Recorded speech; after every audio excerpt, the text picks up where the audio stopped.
നിങ്ങളുടെ ഫേവറേറ്റ് സീരിയലുകൾ ടിവിയിൽ വരുന്നതിന് മുൻപേ സൺ നെക്സ്റ്റ് ആപ്പിൽ കാണാം. ഇനി എല്ലാവർക്കും മുൻപേ കാണൂ. ഇപ്പോൾ തന്നെ സൺ നെക്സ്റ്റ് ആപ്പ് ഡൗൺലോഡ് ചെയ്ത് സബ്സ്ക്രൈബ് ചെയ്യൂ. നടക്കാൻ പോകുന്ന പൂജയ്ക്ക് അവരെ ക്ഷണിക്കുകയും ചെയ്യാം. അങ്ങനെ അവരുടെ ദേഷ്യം അല്പം കുറയുന്നെങ്കിൽ കുറയട്ടെ.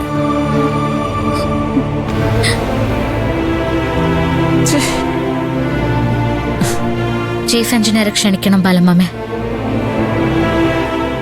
നമ്മുടെ വീടും വീട്ടുകാരെയൊക്കെ അവർ കാണട്ടെ. എല്ലാം നേരിട്ട് തന്നെ മനസ്സിലാക്കട്ടെ.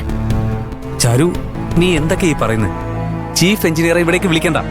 എന്തിനാ വിളിക്കണ്ടെന്ന് പറയുന്ന കൊച്ചേട്ടാ? അവരിപ്പോ ഈ കുടുംബത്തിൽ അംഗമല്ലേ?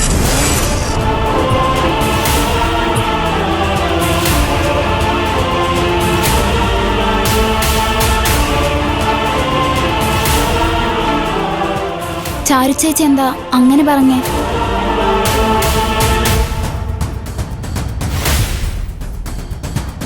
കൂടെ ജോലി ചെയ്യുന്നവര് ഒരു കുടുംബാംഗത്തെ പോലെയല്ലേനു?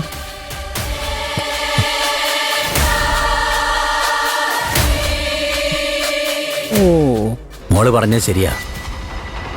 അവരിവിടെ വന്ന് എല്ലാവരോടും ഇടപഴകുമ്പോ അവരുടെ മനസ്സിലെ ദേഷ്യമൊക്കെ മാറിക്കോളും.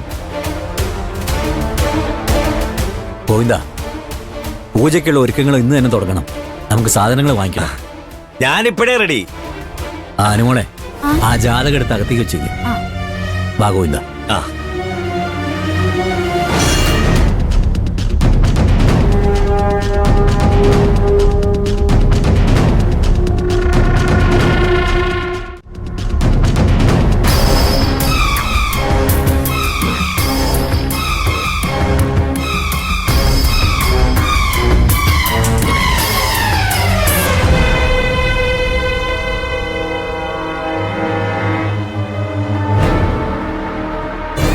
കാക്കുത്തി, നീ അച്ഛനോട് അങ്ങനെയൊക്കെ സംസാരിക്കുന്നത് ഞാൻ ഒട്ടും പ്രതീക്ഷിച്ചില്ല. നിനക്ക് എന്താ പറ്റിയത്? എടുത്തടിച്ചതുപോലെ അച്ഛനോട് എന്തിനാ അങ്ങനെയൊക്കെ സംസാരിച്ചത്? ഇത് ഞാനല്ല, അക്കുച്ചേട്ടനെ സംസാരിക്കേണ്ടിയിരുന്നത്. അക്കുച്ചേട്ടൻ പറയേണ്ട സമയത്ത് പറയാതിരുന്നോണ്ടാ എല്ലാ പ്രശ്നങ്ങളും ഉണ്ടായത്. കാക്കുത്തി, അത്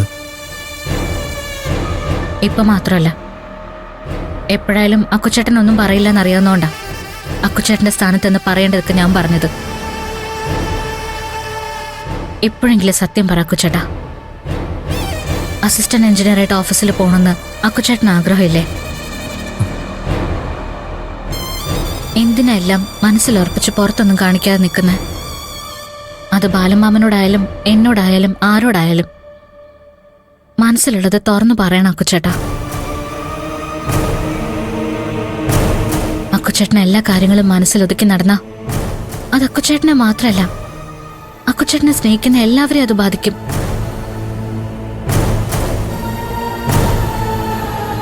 ഞാൻ ആരെയും ഉദ്ദേശിച്ചൊന്നല്ല പറഞ്ഞത്, കോമൺ ആയിട്ട് പറഞ്ഞതാ.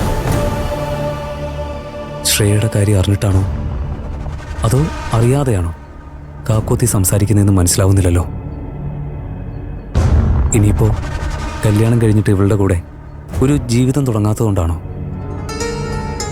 എന്താണെന്ന് ഒരു പിടിയും കിട്ടുന്നില്ലല്ലോ.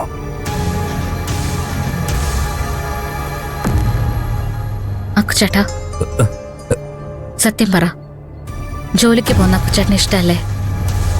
അത് എന്നോടെങ്കിലും ഒന്ന് തുറന്നു പറ. എനിക്ക് ആ ജോലിക്ക് പോകുന്നത് ഇഷ്ടമാണ്. പക്ഷേ എനിക്കത് എങ്ങനെ അച്ഛനോട് പറയണമെന്നറിയില്ല.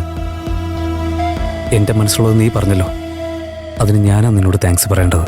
അക്കുച്ചേട്ടനെ മനസ്സ് വിഷമിക്കാതിരിക്കാനാ ഞാൻ ബാലമാമനോട് സംസാരിച്ചത്.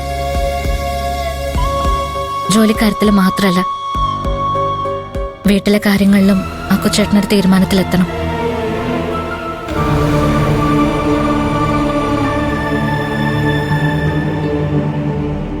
ബാലമാമൻ തീരുമാനിച്ച പൂജയും രണ്ടാമതൊരു താലികെട്ടൊക്കെ ആവശ്യമുണ്ടോ?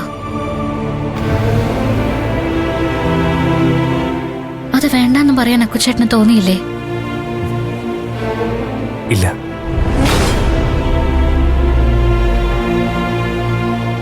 എനിക്കങ്ങനെ തോന്നിയില്ല. അന്ന് മണ്ഡപത്തിൽ വെച്ച് നിന്റെ കഴുത്തിൽ താലി കെട്ടിയപ്പോ എന്റെ മാനസികാവസ്ഥ എന്താന്ന് പോലും എനിക്കറിയില്ലായിരുന്നു. എന്തൊക്കെയോ നടക്കുന്നു. പക്ഷേ